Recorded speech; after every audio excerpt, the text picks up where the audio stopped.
શું ટીએટી પરીક્ષાનું અંગ્રેજી ગ્રામર સારા સ્કોરના રસ્તામાં આવી રહ્યું છે? જો હા, તો બિલકુલ ચિંતા કરવાની જરૂર નથી.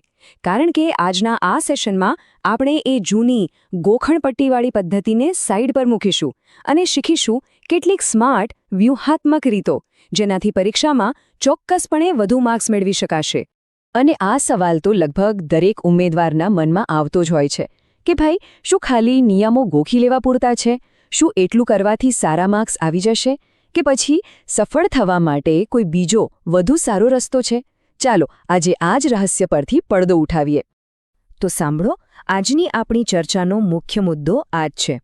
વાત ખાલી નિયમો જાણવાની નથી, પણ એને લાગુ કેવી રીતે કરવા, એમાં માસ્ટરી મેળવવાની છે. જુઓ, જ્ઞાન હોવું એક વાત છે અને એનો સાચી જગ્યાએ ઉપયોગ કરવો એ બિલકુલ બીજી વાત છે. સફળતા ત્યારે જ મળે જ્યારે આપણે નિયમોને વાસ્તવિક પ્રશ્નો પર એપ્લાય કરતા શીખીએ. આજે આપણે આ 5 સ્ટેપ્સમાં આખી સ્ટ્રેટેજી સમજીશું. સૌથી પહેલાં ટીએટી ગ્રામરની વ્યૂહરચના, પછી ટેન્સ અને સ્પીચમાં માસ્ટરી, વોઇસ અને પ્રપોઝિશનની કળા, મૂડ અને ડિગ્રીની સમજ, અને છેલ્લે ફાઇનલ ટચઅપ. તો ચાલો શરૂ કરીએ. કોઈ પણ સફળતાની શરૂઆત ક્યાંથી થાય? સાચી માનસિકતાથી. બસ અહીં આપણે એ જ પાયો નાખવા જઈ રહ્યા છે. એક એવો પાયો જેના પર આપણી આખી તૈયારી મજબૂતાઈથી ઊભી રહેશે. અને પછી ગ્રામર કોઈ બોજ નહીં, પણ આપણું સૌથી મોટું શસ્ત્ર બની જશે. હવે આપણે વાત કરીશું એવા ટોપિક્સની જે ખરેખર સ્કોરિંગ છે. મતલબ કે અહીં માર્ક્સ મેળવવા સૌથી સહેલા છે, ખાસ કરીને ફિલ ઇન ધ બ્લેન્ક્સ જેવા સવાલોમાં. તો ચાલો જોઈએ કે આ ટોપિક્સમાં પૂરેપૂરા માર્ક્સ કેવી રીતે લાવી શકાય. કાર્ડના પ્રશ્નો માટે એક જબરદસ્ત યુક્તિ છે. એ છે કીવર્ડ શોધવાની. જુઓ, દરેક વાક્યમાં છે ને અમુક એવા શબ્દો છુપાયેલા હોય છે જે સીધા જ સાચા કાર્ડ તરફ ઇશારો કરે છે. આ શબ્દો એકદમ ક્લૂ જેવા છે. બસ એમને ઓળખતા શીખવાનું છે. ચાલો એક ઉદાહરણ જોઈએ. Look, the birds blank in the sky. કૌંસમાં છે ફ્લાય. હવે અહીં શું આવશે? જવાબ આપતા પહેલા એક સેકન્ડ વિચારો. આ વાક્યમાં એવો કયો કીવર્ડ છે જે આપણને સમયનો સંકેત આપી રહ્યો છે? એકદમ સાચું, એ શબ્દ છે લુક. એનો મતલબ શું થયો?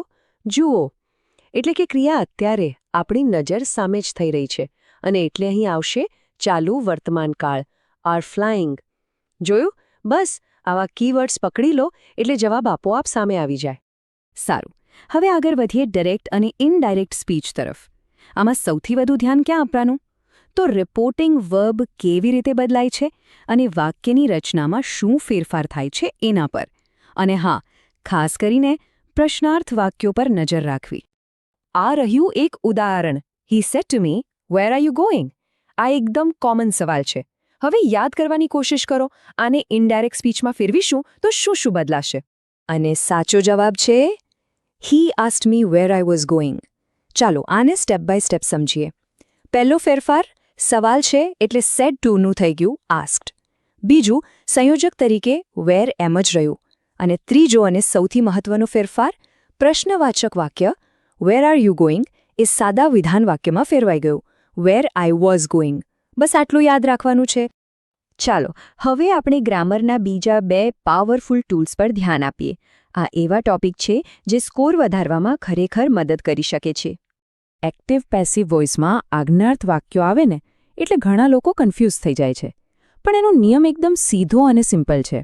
જો વાક્યમાં કોઈ આજ્ઞા કે હુકમ હોય તો બસ પેસિવ વાક્યની શરૂઆત લેટથી કરવાની. આટલું જ. ઉદાહરણ તરીકે, પોસ્ટ ધીસ લેટર. આ એકદમ સ્પષ્ટ આજ્ઞાર્થ વાક્ય છે. ચાલો હમણાં જે નિયમ શીખ્યા એને અહીં લાગુ કરીએ. અને જવાબ શું બનશે? Let this letter be posted. જોયું કેટલું સરળ છે? ફોર્મ્યુલા યાદ રાખી લો. સૌથી પહેલાં લેટ, પછી કર્મ એટલે કે ધીસ લેટર, અને છેલ્લે બી સાથે ક્રિયાપદનું ત્રીજું રૂપ. આ ફોર્મ્યુલા બધા જ આજ્ઞાર્થ વાક્યોમાં કામ લાગશે. પ્રેપોઝિશન્સમાં બિટવીન અને અમંગનો ફેરફાર તો જાણે પરીક્ષાનો ફેવરેટ સવાલ છે. નિયમ એકદમ સિમ્પલ છે. 2 લોકો કે વસ્તુઓની વાત હોય તો બિટવીન, અને 2 થી વધારે હોય તો among. જેમ કે the cake was divided between Ram and Shyam. પણ જો ઘણા વિદ્યાર્થીઓ હોય તો the sweets were distributed among the students. સારું, અત્યાર સુધી આપણે બેઝિક્સ જોયા. હવે આપણે થોડું ઊંડાણમાં જઈએ. એવા ટોપિક્સ જોઈએ જે સારા અને શ્રેષ્ઠ સ્ટુડન્ટ્સ વચ્ચેનો ફરક પાડે છે. આના પર જેની પકડ મજબૂત હોય એ સફળતાની વધુ નજીક પહોંચી જાય છે. મોડલ ઓક્ઝિલરીઝ એટલે વાક્યનો મૂડ કે ભાવ નક્કી કરનારા શબ્દો. ભૂલ અહીં જ થાય છે. આપણે વાક્યનો સંદર્ભ સમજતા નથી. બસ આટલું યાદ રાખો. મસ્ટ એટલે મજબૂરી, એ કરવું જ પડશે. શુડ એટલે એક સલાહ, કરો તો સારું. અને મે એટલે શક્યતા, કદાચ થાય. વાક્યનો ભાવ સમજી લેશો એટલે સાચો જવાબ તરત જ મળી જશે. ડિગ્રી ઓફ કમ્પેરિઝનમાં નિયમો ઘણા છે, સાચી વાત, પણ એમાં પણ પ્રેક્ટિસથી માસ્ટરી મેળવી શકાય છે. અહીં હું તમને એક સ્માર્ટ ટિપ આપું.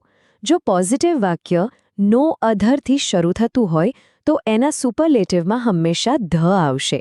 અને જો વાક્ય વેરી ફ્યુથી શરૂ થતું હોય તો સુપરલેટિવમાં વન ઓફ ધ આવશે. આ નાની પેટર્ન પકડી લેશો તો ઘણા પ્રશ્નો ફટાફટ સોલ્વ થઈ જશે. તો આપણે લગભગ બધું જ કવર કરી લીધું છે. હવે આપણે અંતિમ તબક્કામાં છીએ. આ છે ફાઇનલ ટચઅપ.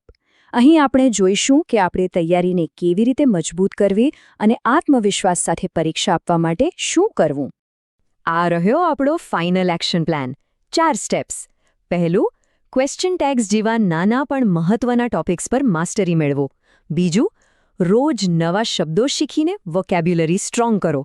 ત્રીજું, અને સૌથી અગત્યનું, જૂના પેપર્સ સોલ્વ કરો. અને ચોથું, એના પરથી પ્રશ્નોની પેટર્ન સમજો. ક્વેશ્ચન ટેગનો નિયમ તો એકદમ સિમ્પલ છે.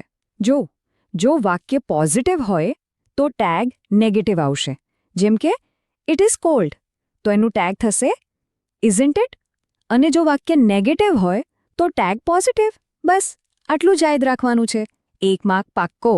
તો હવે આપણી પાસે એક આખું ફ્રેમવર્ક તૈયાર છે, એક ક્લિયર સ્ટ્રેટેજી છે. સવાલ એ છે કે આ બધું જાણ્યા પછી આજથી આપણી તૈયારી કરવાની રીતમાં આપણે શું ફેરફાર કરીશું. આ સવાલ પર જરૂર વિચારજો અને પોતાની તૈયારીને એક નવી અને સાચી દિશા આપજો.